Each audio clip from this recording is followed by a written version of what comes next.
நோக்கத்தை தெளிவுபடுத்துகிறதா சார், நேற்று தூய்மை பணியாளர்கள் வந்து பார்த்தீங்கன்னா ஒரு ப்ரெஸ் மீட் கொடுத்துருந்தாங்க. அதில் வந்து திரு சவுக்கு சங்கர் அவர்கள் பேசுனதால தான் எங்கள் பிரச்சனையே வெளியில் வந்துச்சு.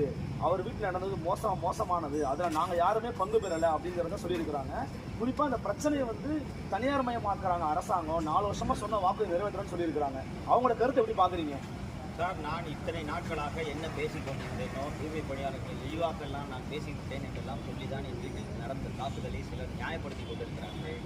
1500 துப்புரவு தொழிலாளர்கள், நேற்று நானும் அவர்களிடம் பேசினேன், 1500 துப்புரவு தொழிலாளர்கள் 20 ஆண்டுகளுக்கு மேல் தற்காலிக பணியாளர்களாக இருக்கிறார்கள். 6000 8000 சம்பளத்துக்கு மேலே செஞ்சிருக்கிறது. இப்போதுதான் ஒரு 3 ஆண்டுகளாக 20,000 அவர்களுக்கு ஊதியம் உயர்த்தப்பட்டிருக்கிறது. நான் என்னுடைய நிகழ்ச்சியில் பேசியது, உங்களிடமே 1500 தற்காலிக துப்புரவு பணியாளர்கள் இருக்கும்போது அவர்களுக்கு நீங்கள் இந்த வாகனங்களை ஏன் வாங்கி தரவில்லை என்று தான் நான் கேள்வி எழுப்பினேன்.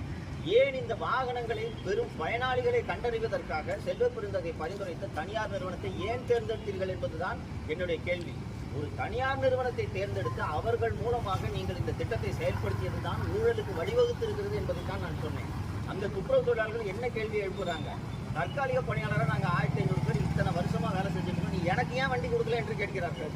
அதில் ஒருவரிடம் பேசும்போது அவர் என்ன தெரிவித்தார் என்றால், நாங்கள் போய் சார் எங்களுக்கு வண்டி கொடுங்கன்னு கேட்கும்போது அதெல்லாம் முன்னாடி அப்ளை பண்ணிப்போம், முடிஞ்சு போச்சு, உங்களுக்கு கிடையாது. அவர்கள் இன்னும் சாக்கடையில் இறங்கி அவர்கள் சுத்தம் செய்து கொண்டிருக்கிறார்கள். அவர்களுக்கு கொடுக்காமல் சென்னை உயர்நீதிமன்றத்தில் வழக்கறிஞராக இருக்கிறவர்களாம் நீங்கள் வாகனங்களை கொடுத்தால் இது ஊழல் அல்லாமல் வேறு என்ன என்பதை நான் தொடர்ந்து பேசிக் கொண்டிருந்தேன். நேற்று துப்புரவு பணியாளர்கள் நடத்திய போராட்டத்தில் பேசியவர்கள் நான் சொன்ன குற்றச்சாட்டுகளை உறுதிப்படுத்தியிருக்கிறார்கள் என்பதை நீங்களே பார்க்க முடியும்.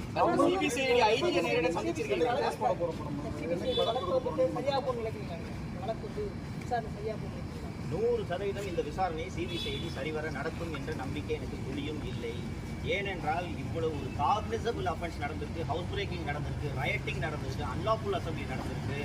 இவ்வளவு நடந்தும் அதற்கு உரிய பிரிவுகளை பதிவு செய்யாமல் சிபிசிஐடி ஜாமீனில் விடக்கூடிய பிரிவுகளை பதிவு செய்ததிலிருந்தே சிபிசிஐடி இந்த விசாரணையை ஒழுங்காக நடத்தும் எண்ணம் இல்லை என்பது தெரிய வருகிறது.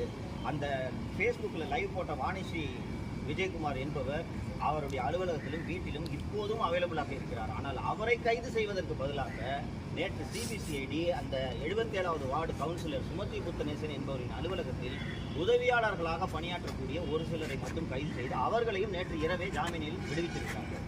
இதனால் இந்த சிபிசிஐடி